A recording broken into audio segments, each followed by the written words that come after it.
You're live. We're live. All right. Did you ever notice, Bud, when you look for something, you can't ever find it back? Yep. I said I was going to have it for this one, for S2F, and I can't damn find it again, but I'll have it maybe next week if I remember right. But anyways. Don't plan on it, people. No, don't plan on it, folks, because I might not remember by the time I get home that I want to do this. But anyways, back to our podcast here. We're going to run through our sponsors here real quick. We'll start at the bottom this time, run the other way around. Lumber Lounge and Garage, Bent's Racing with Shane and Snow. He has switched to doing a show at noon, in which I don't know how often you'll get Shane on the show anymore because Shane's kind of busy with racing starting at Port City. But anyways, give them a listen. They had a great episode this week. It was on yesterday. Look it up on YouTube, Facebook, all them different places. Hero Haven, like to thank them for what they do for the for the first responders and the vets and stuff. Doing the Hero of the Night again at Huset's, and we got it hooked up. They're going to do it down at Knoxville this year. And then S2F, start to finish, another streaming service. If you can't get enough to watch, we need more TVs. We're getting that figured out because 3 ain't enough anymore now that things have started. But they cover 3 or 4 different Power Eye things. They got different tracks they do. They got Port City. Look it up. Always worth watching. Fulkins Brothers Trucking. If you need some livestock moved throughout the country, give Trim a call, and always want to thank them for what they do for racing. Huset Speedway. Mother's Day is right around the corner. Going to be a great year. Hopefully Mother Nature plays nice on Sunday nights. It can rain on Monday. RK Insulation out of Inwood, Iowa. You need something insulated, give them a holler if you're in the area here. Kudum Auto Sales, also over in Inwood, Iowa. If you're looking for something, especially pickups, he really likes pickups. Give him a look. Kaiser Wheels down in Alton, Iowa. Be Wiser by Kaiser. Stay tuned to their Facebook page for the new updates or new improvements to the shop. My Race Pass, plain and simple, if you don't have it, you need to get it. It's just, I don't know what else to say about it. They got so much stuff on there. Everything. If you're into racing, you got to have it. Hawk Wings up in Jackson, Minnesota. Build you a wing for whatever you're racing. We say it now because we just learned it a while back, but they even build them for a damn snowmobile if you need one. Anything you want, they'll build you a wing. And then, of course, Morning Sun Marketplace out in Thomasville, Pennsylvania with Rick and Sue Fritz. Definitely the biggest flea market I've ever been to. Absolutely. Check it out if you're out there sometime. All right. Hey, it's Hoagie's Garage, and we're back, and we're lucky enough to have Chase Johnson on with us. How you doing tonight, Chase? Good. And glad to talk to you, boys. It's been a while since I've talked to you, so it's good to be back on the show. Good to hear from you guys, and hopefully have a good time tonight talking with y'all. Yeah. Oh, I'm sure we'll have a good time. Hopefully we don't drive you nuts. That's the main thing. Yeah, you know, I think, and I could be wrong on this, but I think we're seldom ever wrong. Yeah, I think way back, way back, when you were running with Sean there, I think the start of that season, there was Hero Haven on that car. I'm not Yes, sure. correct. Yeah, I think that was 2024, I want to say. I could be wrong. Like I said, I'm probably as wrong as you guys are at times, but I think that's probably about 2024 is what it rings a bell. Yeah, and it's pretty cool because since then we've done the Hero of the Night at Huset's. Yes, that's really cool. Super cool that all that stuff's still going on, especially at Huset's. Yeah, and we got that idea from Sean Quinn.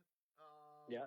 He did things a little bit different than what we do, but it's still the same kind of concept. And now Knoxville is going to be doing the Hero of the Night too.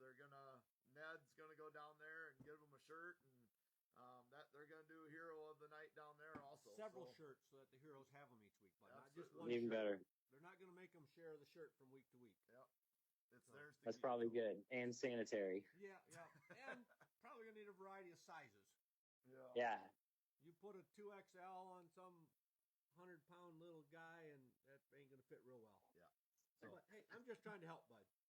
So, Chase, in case people don't know much about you, why don't you give your racing background a little bit first, and then maybe kind of lead into, your unfortunate accident? Yeah. So, I race sprint cars and midgets and non-wings, wings, Silver Crown cars, ran micros, ran outlaw carts, ran pretty much anything and everything in between. Did a little bit of road course stuff as well. So really, really a lot. I just love the sport of racing and love what we do. But obviously, specifically, sprint car racing, it's very unique. It's very special. It's very just badass compared to all the other forms of motorsports that are out there. And so fell in love with that at a very young age. And my family's been involved in racing here in Northern California and across the country for 4 generations, pretty much right before World War II. So my family's been heavily involved for a long, long time. And yeah, I love the sport to death. It's obviously hasn't been too kind to myself or my family, but I still love it and still enjoy it. It's a big part of me. It's hard to know or do much other, anything other than that, because I've done it for so long, starting at the age of 5, running outlaw carts, and pretty much, from then all the way until, up until I got hurt. That's what I did every single weekend.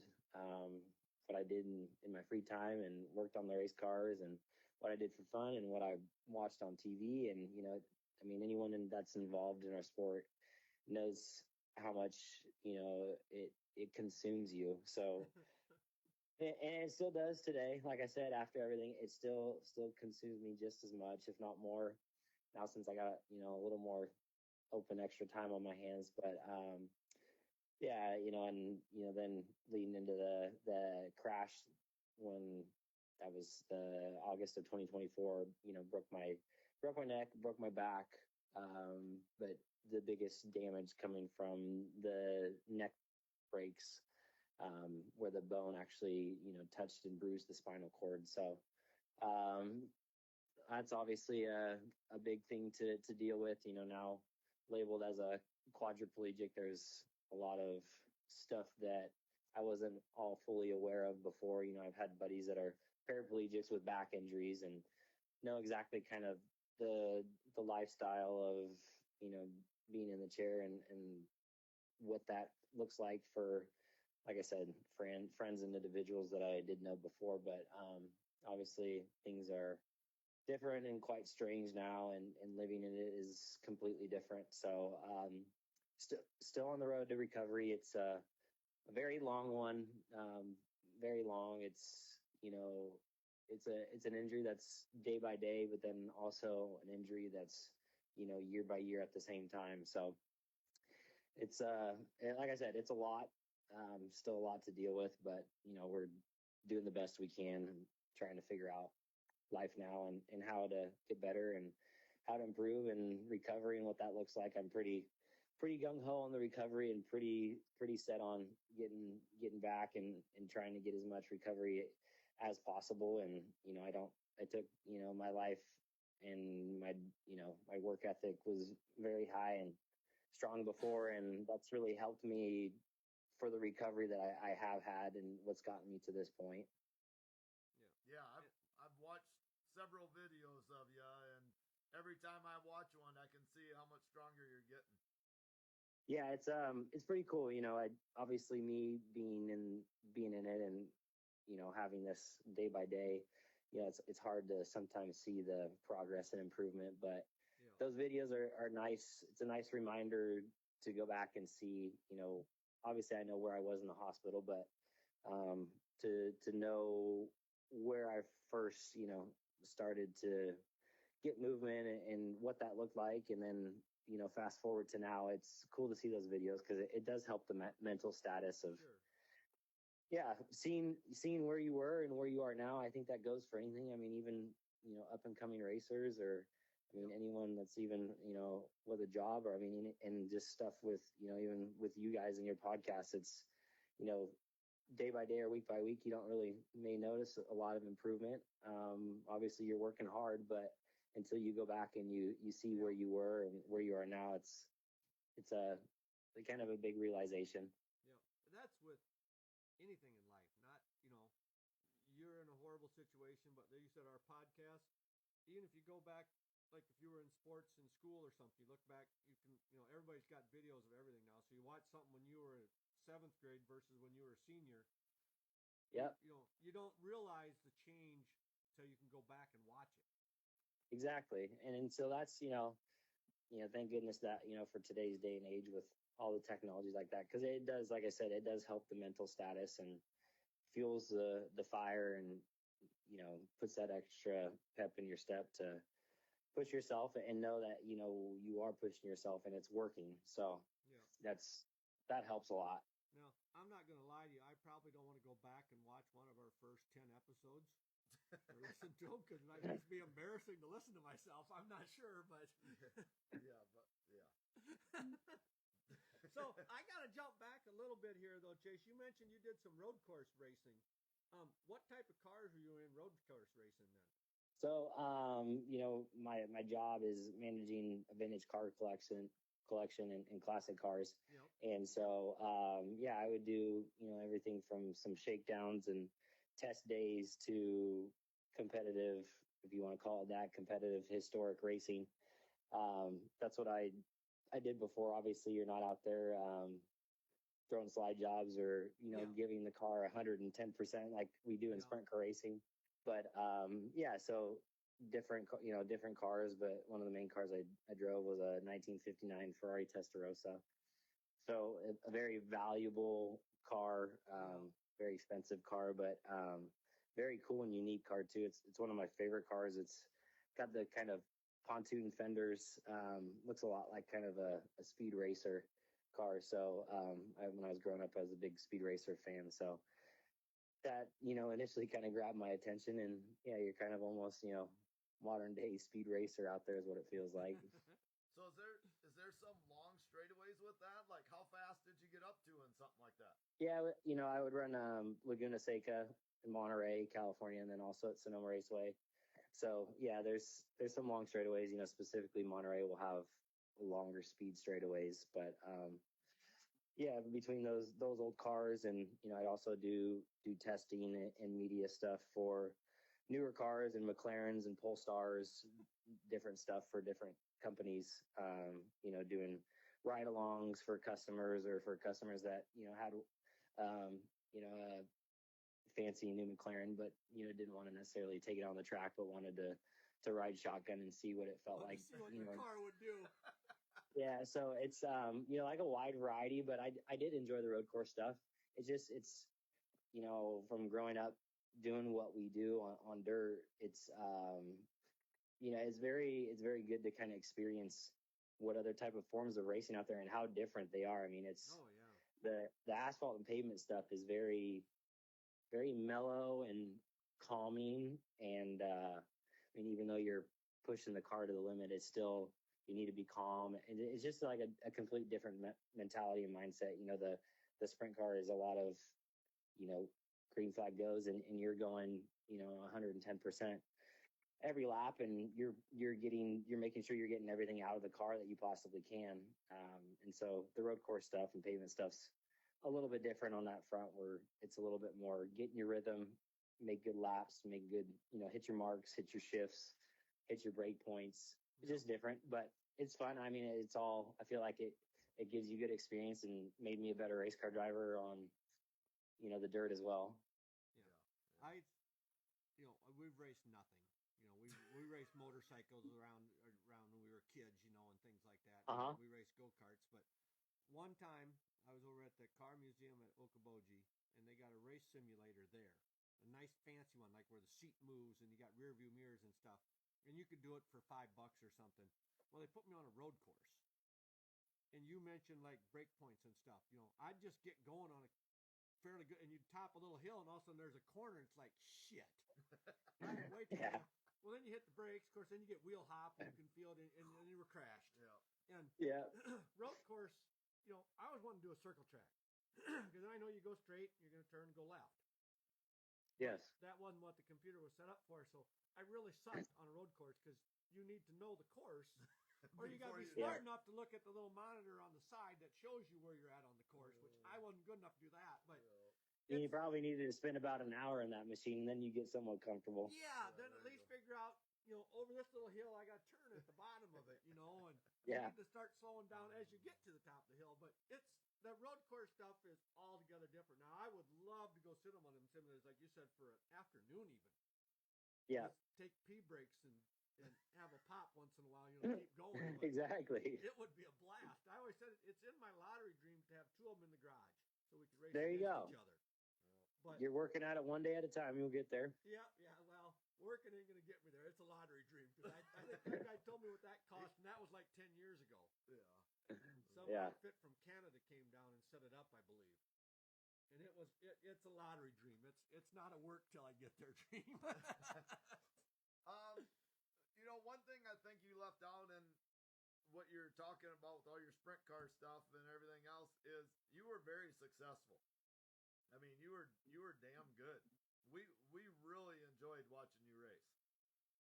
Yeah, I appreciate it. I guess is another thing too. You don't quite really realize it until you're out of it, and you kind of are more in a back seat, let's call it.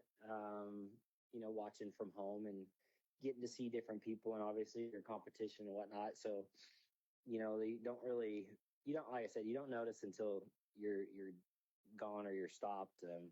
So yeah, for the moment, obviously we're on pause, on standby.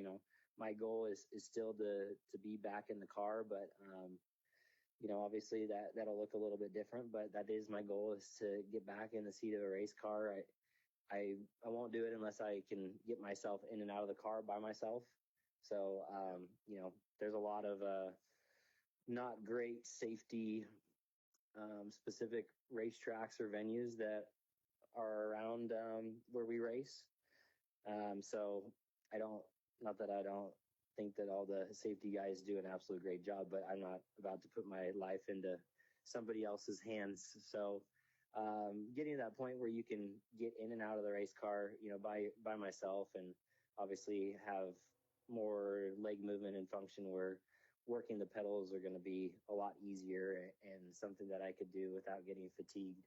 So that's, like I said, that's obviously the main goal, but there's about 100 steps between then and there, literally steps too. Yeah. So yeah, something I'm working hard to. I don't have any ill feelings towards racing or the sport.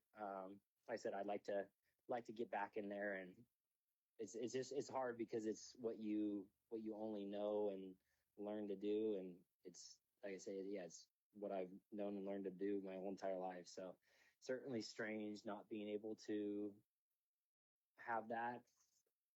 It's just, yeah, it's along with everything else in life right now, it's just very weird and hard not to be able to do things that you grew up doing every day, and easy things, hard things. It's just, yeah, it's very strange. It's all the stuff we take for granted every day. Yeah. And we can't even begin to imagine what it's like for you now. But I mean, you're improving, you're gaining. I mean, you're back to working on the car. I believe you're even walking some with a walker now, I believe, with a little assist, but I mean, it's Yep. improving, correct? Yes, exactly. It's been a long journey. Obviously, somebody with my injury shouldn't really be able to even feed themselves. So, being able to, I mean, it's been, obviously, yes, with the walker and taking steps is amazing. And I'm truly grateful that I have that ability and my body's giving me that chance. So, hitting it extremely hard. I still do the same amount of therapy as I did when I first got home from the rehab facility. And, it's 6 to 7 hours of therapy all day long from, I leave the house at 9 and, I don't end up finishing therapy till about, 5 o'clock at night. So long days, but I want it that bad. And I'm willing to do anything and everything to get that recovery. So extremely motivated still. And, the achievements like being able to stand on my own and walking with the walker with assistance does really motivate you. It does feel like a win. Yeah. It's, it feels like you ran good or you had a good couple wins back to back, but, then at the same time, when therapy doesn't go well and you don't have a great week or a great day, it feels like you missed the show and you're not in the A main, or car broke, or, you crashed the car or ruined something and you're not racing no more. Or, it's certainly very same mentality as the racing and what I've been accustomed to my whole life. It's just obviously different now that it's my own body. Yeah. Yeah. We had a local guy here. Troy Sowers? Schurz? Schurz. Schurz? And Oh, that's sad, bud. yeah, I We've know. even had him on the show. Yeah. But his was all hand controls, right? Yep. He couldn't use his legs, Yep, couldn't use his legs. but he raced with hand controls. Yeah. That's so, awesome. Yeah, and he was pretty He good when done he good did with it. it. Yep. He came back and did it. Raced a couple years, if not 3 Yeah. 4 years with it, and then it is kind of turned more into helping guys out and stuff Yeah. like that. So, but what are your plans this year? Because I heard you have some new plans for this year. Yeah, we're getting back out my car, the 24 sprint car. So we're gonna do a little bit of racing, at a limited schedule, small schedule, something that's we can do, everyone can do, and hopefully have fun and enjoy, and it's not too stressful or too much work on everyone. That's obviously the main goal, but essentially kind of dipping our toes back in. We don't want to go do a big cannonball in the deep end. We want to kind of dip our toes in to see if this is something we like and enjoy and have fun doing. And if we do, probably more in the future. And if we don't, then we just end up getting out of it or selling stuff. It just depends. But it's been enjoyable so far. I think we're gonna do about a dozen weekends. It's basically once a month is what the schedule looks like. And we got races for the wing 410 and races for the non-wing 410. So back and forth, and Trey Stark's going to drive. He's going to be mainly our primary driver, and he's going to run pretty much all the wing 410 stuff for us. But yeah, we're going to fill in the schedule with some other non-wing 410 stuff and go have some fun. We got the races circled on the schedule that made sense to us and made sense that it was doable as far as workload, and then races and events that seemed like fun and a good time, and tracks that we wanted to go to. So I'm excited for it. It's obviously gonna look different, but as far as right now, I'm looking forward to it. We'll see how the first race goes. It'll be obviously different having the race car there and not being the one driving it. Yeah. But I think for the time being, it'll at least bring a lot of joy to myself and my family and my crew, and it'll be fun. And got to keep that seat warm for when I'm ready to get back in. Yeah. It might scratch that itch just a little bit for you to be back to the track. Oh yeah, I'm sure. So we pulled one down from our wall here. Is it still a Toyota, or do you have new sponsors?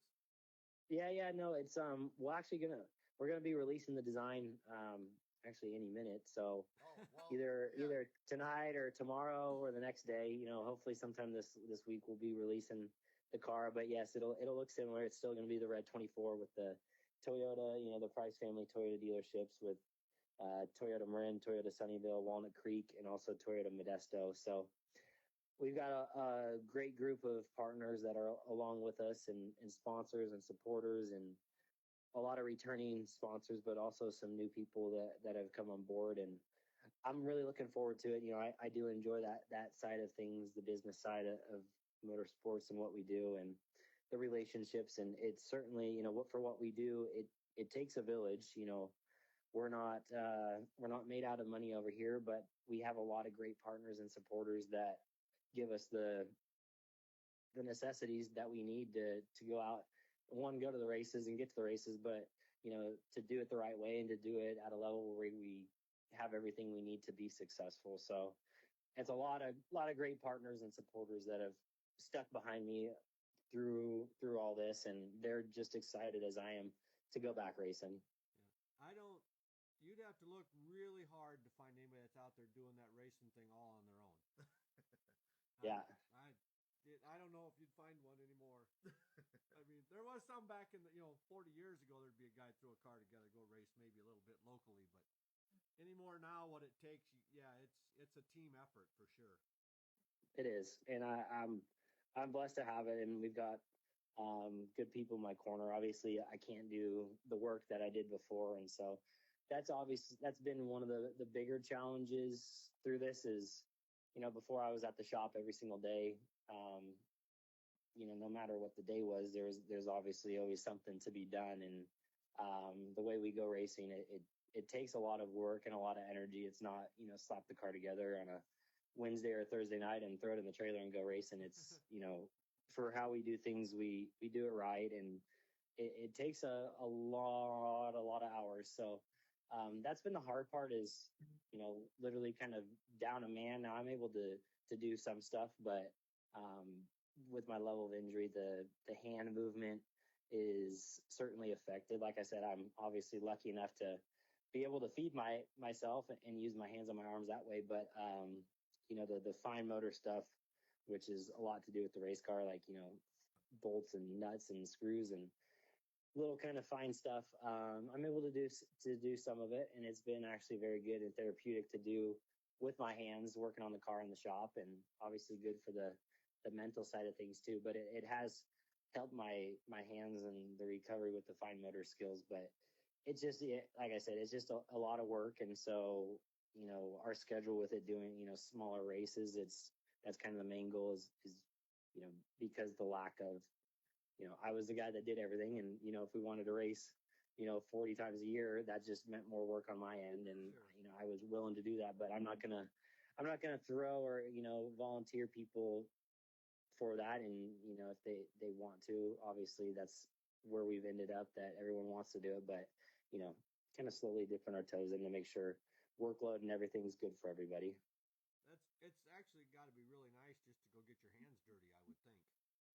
It is. It's very nice and therapeutic. With my job, I worked on cars all day, every day, but that's a lot harder to do because you're either one underneath the car or two underneath the dash or Yeah. in the engine bay, and that's not really that possible from a wheelchair. So with the sprint car, at least everything is open, and when the car's in the shop, there's no body panels on it. Everything's exposed and open, and it's something where it's at the right height where you can just wheel up to it and work on it and tinker on it. And yeah, it's obviously extremely harder than what it was before for me to do simple tasks on the race car, but I'm at least able to do those or to try to do certain things. So, and I know with time, obviously it'll get better, and the more I do it, the better everything will get. So, same thing with everything. My hands and my fingers needs just as much as therapy as my legs and lower body does. So, Yeah, I'm a PE teacher, so I know exactly what you're saying with the fine motor compared to the big, and all that.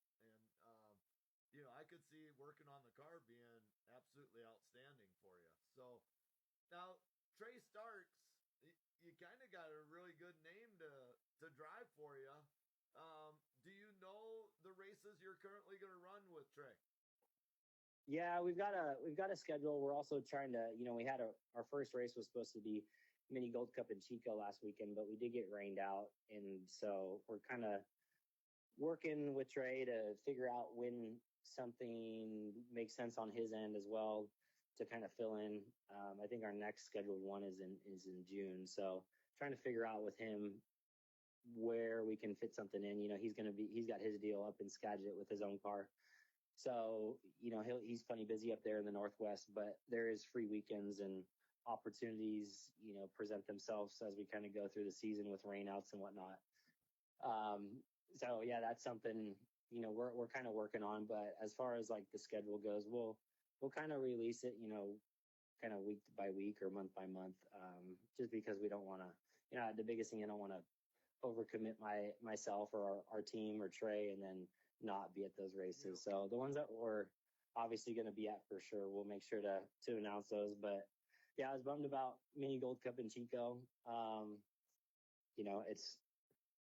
that I got any bad or ill feelings about Chico, but it was going to be probably a little bit weird or maybe a little bit more emotional being the first race back in Chico, since that is where I got hurt. And last time I was there, I left in a helicopter. So just, I guess maybe it was meant to be, maybe not, but now we're to the point where we got everything ready, where everyone's excited to go racing. So hopefully we find something here soon. Yeah. Yeah. I'd almost would have been a triumphal reentry though, because like you said, most people don't come back from the injury you had. So Yeah. it's an amazing thing that you've got accomplished so far. So it actually, I think, would have been really cool to go back there your first time. Yeah.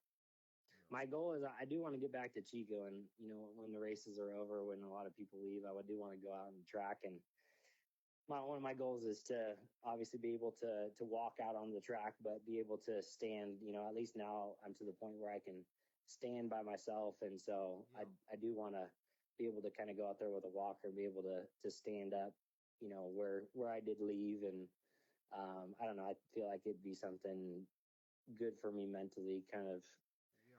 conquering certain things or conquering the injury. Yeah. I'm not gonna lie, that just gave me chills. My hair's standing straight up. Oh, that. Yeah, I can't wait for that moment for you. So Yeah. that's awesome.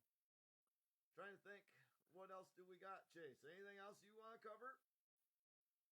I mean, anything you guys want to ask? I mean, I'm more than willing to talk about anything and whatever you guys want. But yeah, either that be racing or recovery or hospital stuff or sprint car safety. I mean, you just let me know. Well, I'm an open book. Sprint car safety maybe is a good one. Because Macri just had broken his back. What else can be done, Chase? Unfortunately, there's not a whole lot like quick fixes is what I call it. We've got the chasm and the monkey bar thing, but those are just quick kind of band-aid fixes, and as everyone knows, band-aids don't last. So there's a lot of stuff that people will love to sell you, especially at this time in our sport and in our industry. There's a lot of stuff that people will like to say, look over here, this is shiny stuff and this is going to protect you from all evil. But it's just not possible with our current car that we do have. It is, I mean, anything is possible, but it's just there.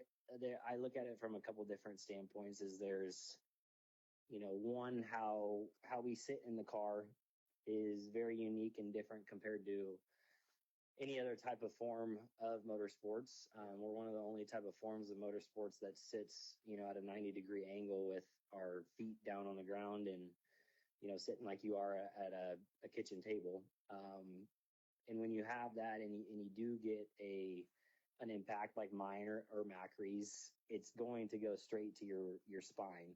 There's no getting around that, no matter how much cushion you put underneath your butt or how much stuff you bolt to your seat. It's not possible. And, figuring out a way to be more towards, that 45-degree angle, like a normal race car or any other type of race car on the planet, you're sitting like you do kind of in a car, or more at that laid back position, because that then distributes the load and force throughout, your whole body rather than just straight to your spine. So until we have something like that, and obviously you can't have guys sitting that far back or leaning that far back and still be able to drive the car properly. Now with the current car design, that's a big issue. But if we do venture down that road, now we're talking about probably a bigger and a taller car. Yeah. And then at that point too, then now we're talking about a massive change in our industry, which everything from obviously the chassis, but the transporters going up and down the road. A bigger and taller car, you won't be able to fit a spare car on the top of a trailer. Yeah. So it's it's gonna, and it's unfortunately gonna, any type of change is only gonna come from the top 10 guys in our sport. Is the sad thing is I could sit here and pound the hammer and beat the drums, and you can, and about every other guy that races sprint cars, but until the top guys in our sport start doing that, nothing's going to change. So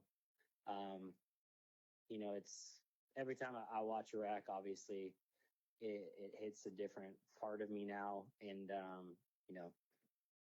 when they say, oh yeah, the driver's talking unconscious, that really doesn't mean anything at the end of the day. No. But it's just nerve wracking because like a crash like Anthony's is a very slow crash that shouldn't break his back, but there he is having all the best safety equipment and his full-time crew chief, and I mean everyone in the right place to make sure that all the parts and pieces are in the right spot to have the safest car. But and then similar to my situation too is I took safety extremely crazy and went overboard on a lot of things for safety wise on my race car and how I did my racing. But it's just now I'm in this position, so there's not really any way of getting around it. Unfortunately, with the current car, it's just I hope and pray that obviously this doesn't happen to anybody else, and nobody needs to be in this life, because how miserable it is, it's not enjoyable. I mean, nothing you do at all in your life right now is enjoyable with an injury like this. So I sure hope that nobody else has to deal with that, but I just don't have that power to be able to fix it. And it's the amount of the back breaks that we have had with no spinal cord injuries has been pretty crazy, because a lot of people don't understand that when you do break your back, I mean, you're a hair width away from potentially being in a wheelchair forever. So you just the spinal cord injury stuff is just crazy on that front too. Everyone's got a spinal cord, obviously, but the knowledge behind it and what people know about the spinal cord is little to none. And you see people break their backs all the time, but like I said, I mean, you're potentially playing a lottery game on if you're gonna get a spinal cord injury or not when you break your back or your neck in my case. So like I said, hopefully something is done, but I hope and pray that the larger guys in our sport get to trying to push this issue. And that's the only thing I can think of is how things are going to actually change. Yeah, and you don't, I don't know, don't want to say they're all a freak accident, but it's just weird. It seems like when they happen, sometimes it's a god awful horrible crash and the guy gets hurt, and then like Macris didn't look that bad on TV. It's just both rear wheels landed at the same time. It's just that's the biggest thing to as a casual race fan or somebody that doesn't that obviously doesn't see the details, and like you said, you could see a crash. And I mean, I've had plenty of crashes where I fly out of the ballpark and it's about the ugliest thing. About every bolt and part comes flying off the thing, and the only thing left salvageable is maybe the injector off the top of the car or the air filter. But those are the ones that you're going to walk away from. So as a general fan, when you see those crashes, obviously those are big scary crashes, but when I see those now, I can instantly I have a sign of relief. I'm like, that person's fine. And then it's the small ones, and you can watch when a car lands, and that's really the part that you have to look out for. And in my situation, the car never touched the ground besides the final and last impact, and when it did, it was all right underneath right on the chassis, underneath the rear tires. And if the car would have took a hit somewhere else, we probably wouldn't be having this conversation at all.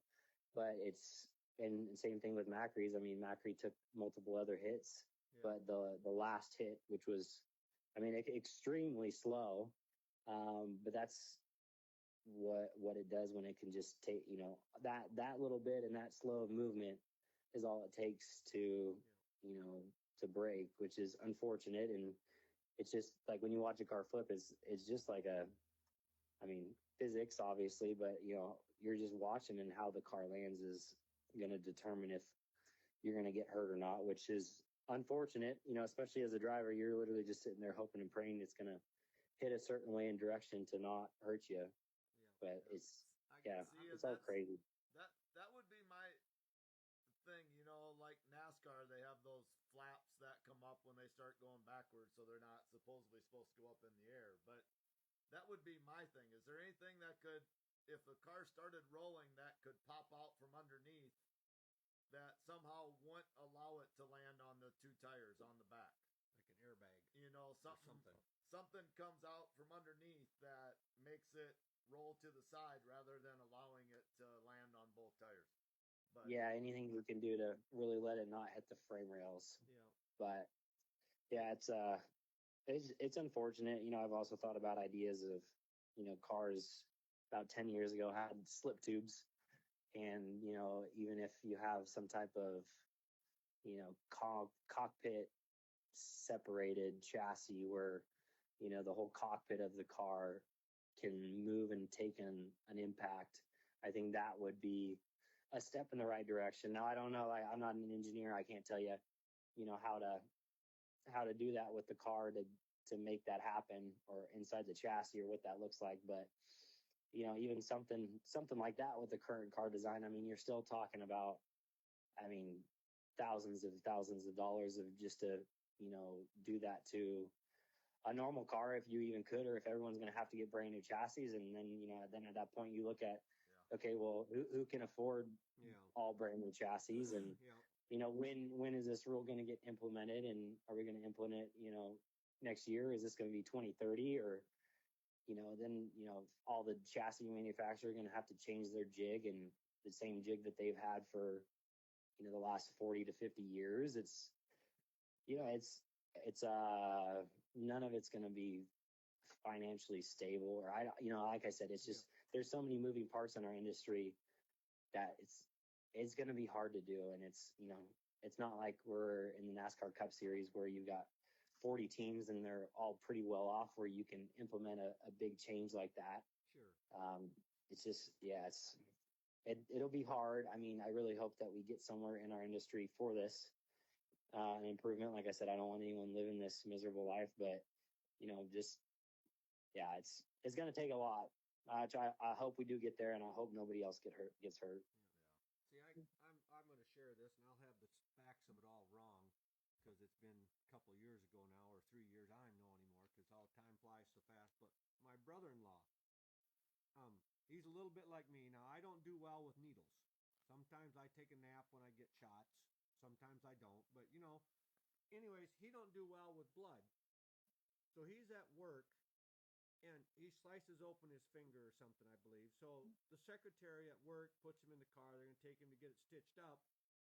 And when he passes out from things like that, his whole body just goes stiff. Like if he's standing, he just tips over, just like they show in the movie, just like it just drops. This sounds just like me. I was the same way. And so anyways, he's in the car, and they're heading to the hospital to get him stitched up, and he goes into that. So his whole body locks up as he passes out. They get to the hospital, he comes to, he can't move his legs. He broke his back sitting in the car with the seatbelt on. Holy smokes. And it was the weirdest damn thing. Now, he's all right now. That is crazy. But it took him. Did our mic go dead, bud? Nope, it's going. Wife says she can't hear you or me. Huh? So, anyways, sorry about that. But anyways, we're having a good conversation with Chase, even nobody else can hear us. But it was the weirdest damn thing, you know.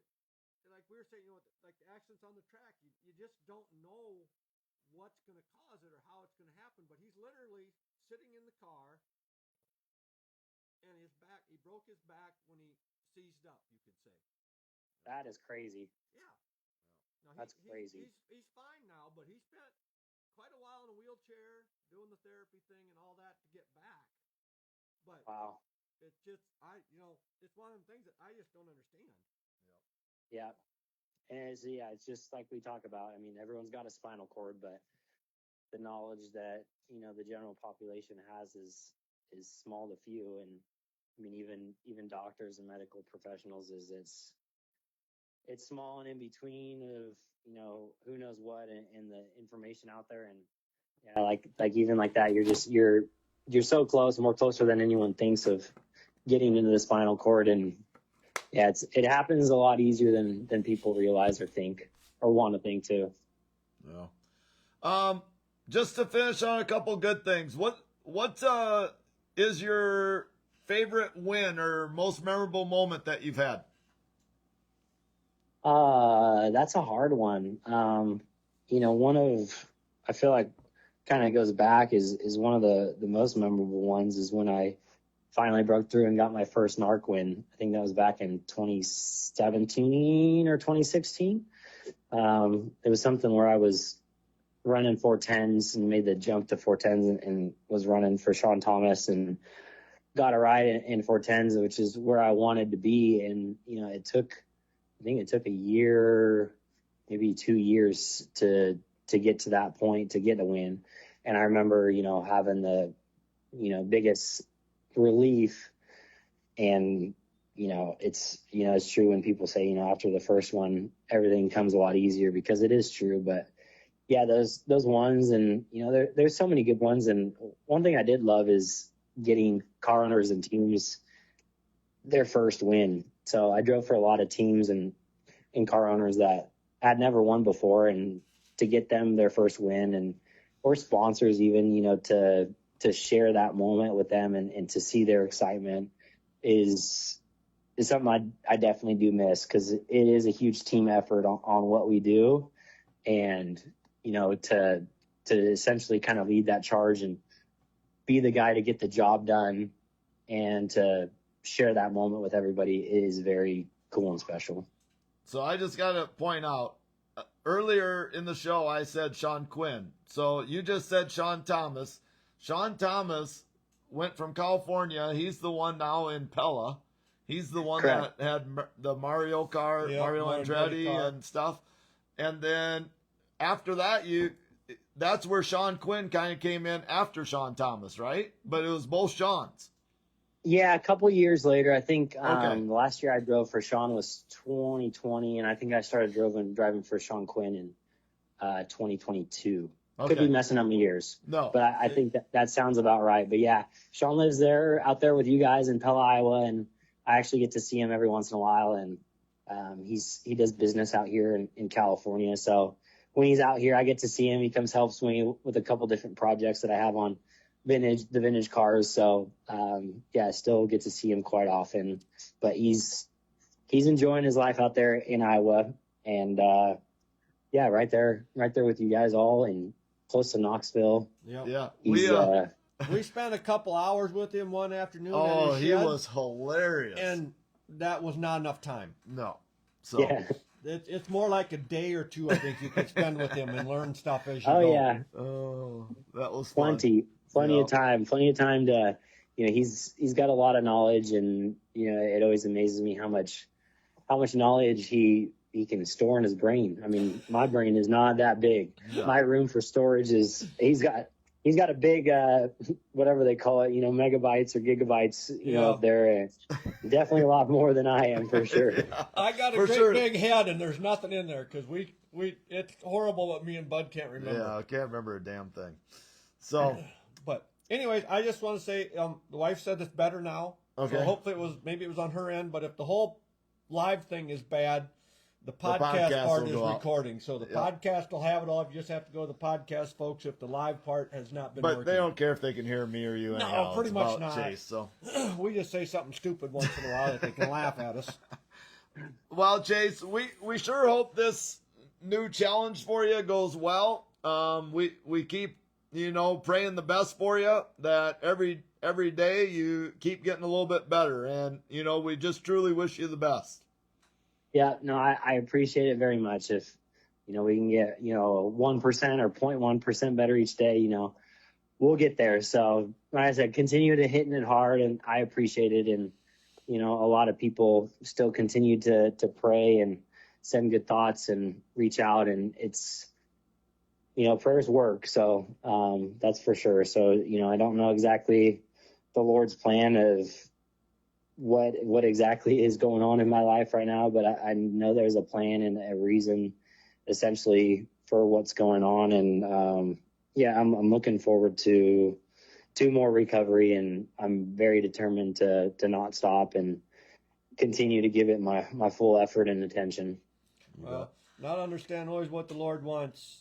I blew a tire up once when I worked at a gas station.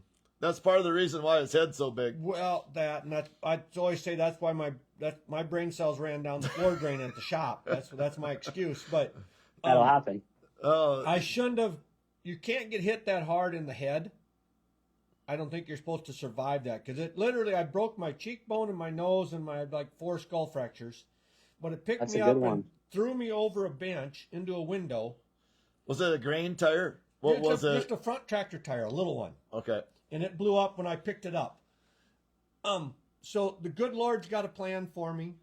I'm not sure yet what it is, but I'm hoping I'm doing what He wants me to do. And Yep. that's all we can do because, like you said, you're not supposed to recover from yours, and I'm pretty sure there was a 99.8% chance I was supposed to be dead when I got hit that hard. Yeah. And so we just have to run with it and hope for the best. Yep. Yep. Exactly. And like I said, just you got to stay determined, and it's a lot of mental game to it too. Yep. Yeah, it is. Mental is huge. It's Yeah. my nephew played for Iowa University, tore the same ACL twice, and he managed to get through the first one fine, but the second one, being on a treadmill every single day when everybody else was practicing, he just couldn't do it anymore. And it was, it led to some other things, and thank goodness he ended up transferring, and then he tore the other ACL. That's another story, but that was in a semifinal game against North Dakota State. But he's now he's running the Iowa Attack basketball team, and he's doing great. So there's you just never know where the Lord's going to take you, and he'll get you there, Chase. Yeah, it's true. So, all right. Well, thanks so much for coming on, Chase. We really appreciate it. For sure, no problem. Thank you guys. Good chatting with you. Good talking to you again. It's been a while, so it's been a blast. Thank you. Thanks for having me on. Yeah, thank you. You take care, buddy. All right, you too. All right, Bye-bye. See ya. Bye.